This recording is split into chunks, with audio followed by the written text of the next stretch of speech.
Hello বন্ধুরা, কেমন আছো তোমরা সবাই? চলে এসেছি আজ একটা সিম্পল রেসিপি নিয়ে। তো বাঁধাকপির পরোটা তো সবাই খেয়ে থাকো, কিন্তু আমি খুবই সহজ পদ্ধতিতে এই পরোটাটা তৈরি করে থাকি। তো ভাবলাম যে সেটাই তোমাদের সাথে শেয়ার করি। তো সবার প্রথমে একটা চপারে বাঁধাকপিগুলোকে খুব মিহি মিহি করে কেটে নিয়েছি। অনেকে অনেক রকমভাবেই বাঁধাকপি পরোটা করে থাকে। বাঁধাকপির মধ্যে নানা রকমের মশলা মিশিয়ে তারপর পুর করে বাঁধাকপির সেই পুরটাকে পরোটার মধ্যে ভরিয়ে তারপর বাঁধাকপি পরোটা করে, কিন্তু আমি খুব সহজভাবেই করি। তো বাঁধাকপিটা গ্রেট করে নিয়ে তার মধ্যে দিয়ে দিচ্ছি কাঁচা পেঁয়াজ। কাঁচা পেঁয়াজটাকে খুব ভালোভাবে আমি কুচিয়ে নিয়েছি। দিয়ে দিয়েছি স্বাদ মতো নুন আর সামান্য পরিমাণে চাট মশলা। এর মধ্যে কিন্তু আমি আর অন্য কোনো রকমের মশলা মিক্স করব না। আর এবার এর মধ্যে দিয়ে দিচ্ছি ধনেপাতা কুচি। এই পরোটা তৈরি করার সময় ধনেপাতা কুচিটা কেউ স্কিপ করো না। ধনেপাতাটা দিলে এটার একটা দারুণ ফ্লেভার বের হবে। তো এবার এই সমস্ত কিছুকে আমি খুব ভালো করে মেখে নেব। নুন দেওয়া আছে, তো এটাকে ভালো করে মেখে নিলে বাঁধাকপিটা একটু নরম নরম হয়ে যাবে। তো দেখো, এটাকে খুব ভালো করে মেখে নিচ্ছি। আর এবার এর মধ্যে আমি আটা দিয়ে দেব। তোমরা চাইলে ময়দা দিয়েও পরোটাটা করতে পারো, কিন্তু আমি ময়দার ব্যবহার করি না। তো তাই এর মধ্যে আমি দিয়ে দিচ্ছি পরিমাণ মতো আটা। তো এর মধ্যে আটাটা কিন্তু আমি খুব বুঝে বুঝে অল্প অল্প করে দিচ্ছি, কারণ খুব একটা বেশি হয়ে গেলেও ভালো লাগবে না। আর এটার মধ্যে অনেকটা জল মেশাতে লাগবে, তখন জলটা মেশালে কিন্তু বাঁধাকপির এই পরোটাটার স্বাদটা নষ্ট হয়ে যাবে। তো দেখো, আমি আটা দিয়ে এবার এই বাঁধাকপিগুলোকে খুব ভালো করে মেখে নিচ্ছি। আর এর মধ্যে কিন্তু আমি কোনো জল ব্যবহার করব না, কারণ বাঁধাকপিটার মধ্যেই অনেক পরিমাণেই জল আছে। তো সেই জলটা দিয়ে আটাটা আমার সুন্দরভাবে মাখা হয়ে যাবে। আর যদি মনে হয় এর মধ্যে সামান্য পরিমাণে জলের প্রয়োজন আছে, তো খুবই সামান্য পরিমাণে জল দেবে, খুব বেশি একটা জল দেবে না, তাহলে এই পরোটাটার স্বাদটাই নষ্ট হয়ে যাবে। আর আটাটা বেলার সময় বেলতে খুব অসুবিধে হবে। আর এবার এর মধ্যে ময়ামের জন্য দিয়ে দিচ্ছি রিফাইন তেল। তো ময়ামটা দিয়ে এটাকে খুব ভালো করে মেখে নেব। আমার কাছে পরোটার এই পদ্ধতিটাই সব থেকে সোজা মনে হয়, কারণ অন্য পরোটাগুলোতে আগে থেকে পুর তৈরি করতে হয়, তারপর আবার আটা মেখে তার ভেতরে পুর ভরে আবার সেই পরোটাটা ভাজতে হয়। তো সেটাতে অনেক ঝামেলা, কিন্তু এভাবে করলে বাচ্চারাও খাবে।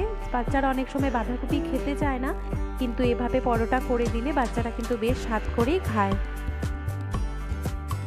তো দেখো, আটাটা কিন্তু খুব সুন্দরভাবে মাখা হয়ে গেছে। আর এর মধ্যে কিন্তু আমার এক্সট্রা কোনো জলও অ্যাড করতে হয়নি। বাঁধাকপির পাতাতে যে জলটা ছিল সেটা দিয়েই খুব সুন্দরভাবে মাখা হয়ে গেছে। এবার এর মধ্যে সামান্য পরিমাণে তেল লাগিয়ে এটাকে 5 মিনিটের জন্য আমি ঢাকা দিয়ে রেখে দেব। তো দেখো, খুব সুন্দর নরম নরম করে আটাটা আমার মাখা হয়ে গেছে। এবার এর মধ্যে সামান্য পরিমাণে রিফাইন তেল ছড়িয়ে তারপর এটাকে 5 মিনিটের জন্য ঢাকা দিয়ে রাখবো। 5 মিনিটের জন্যই ঢাকা দেব। খুব একটা বেশি সময় ঢাকা দিলে কি হবে, বাঁধাকপির থেকে আরও কিছু জল বের হবে। যতটা সময় যাবে ততই জল বের হবে। আর আটাটা নরম হয়ে গেলে পরোটাটা বেলতে কিন্তু খুব অসুবিধে হবে। তো এটাকে আমি খুব ভালো করে মেখে নিচ্ছি। আর এবার এটাকে 5 মিনিটের জন্য আমি ঢাকা দিয়ে রাখবো।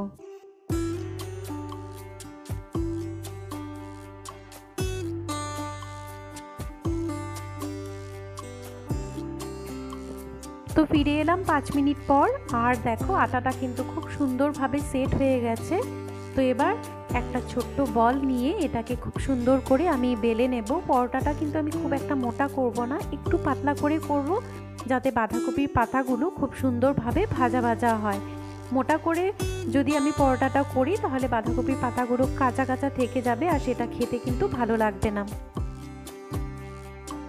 তো এবার এর মধ্যে একটু আটা ছড়িয়ে দিয়ে পরোটাটাকে আস্তে আস্তে সুন্দরভাবে বেলে নেব। আর সাইডগুলো একটু কাটা কাটা ফাটা ফাটা এটা হবেই, কারণ এটা যেহেতু বাঁধাকপির পাতা, তো চারিদিক এত সুন্দর স্মুথ হবে না অন্য পরোটা বানালে যেরকম সুন্দর গোল হয়, কারণ পাতাগুলো একটু বের হয়ে আসবে সাইডে দিয়ে। তো দেখো, ঠিক এমনটাভাবেই পাতলা করে বেলে এবার এটাকে খুব সুন্দরভাবে ভেজে নেব। গ্যাসের ফ্লেমটাকে লো টু মিডিয়াম রেখে বাঁধাকপি পরোটাটাকে দুটো সাইড আমি প্রথমে খুব ভালো করে সেঁকে নেব।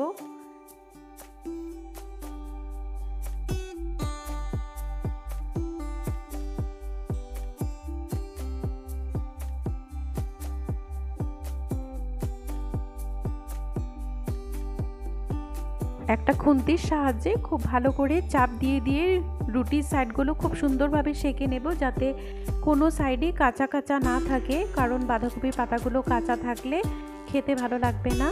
তো দেখো একটা সাইড কিন্তু আমার সেঁকা হয়ে গেছে।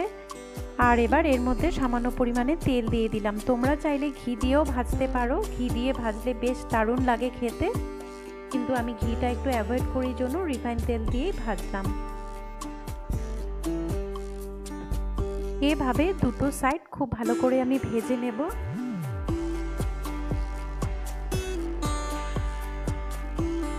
আর দেখো বাঁধাকপির পরোটাটা দেখতে কিন্তু বেশ দারুণ লাগছে। একটা সাইড খুবই সুন্দরভাবে লাল লাল করে ভাজা হয়ে গেছে। এবার আরেকটা সাইডও আমি লাল লাল করে ভেজে নেব।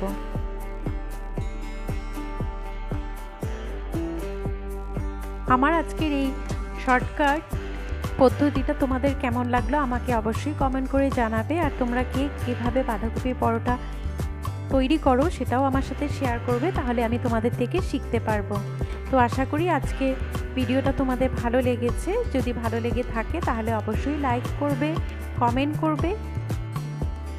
আর আমার চ্যানেলে যদি কেউ নতুন এসে থাকো তাহলে অবশ্যই আমার চ্যানেলটি সাবস্ক্রাইব করে পাশে থাকা বেল বাটনটি প্রেস করে দিও, যাতে আমি নতুন নতুন ভিডিও আপলোড করলে সবার প্রথম তোমরা নোটিফিকেশন পেয়ে যাও। আজ তাহলে চলি, আবার আসবো আরেকটা নতুন ভিডিও নিয়ে। তোমরা সবাই ভালো থেকো, টাটা।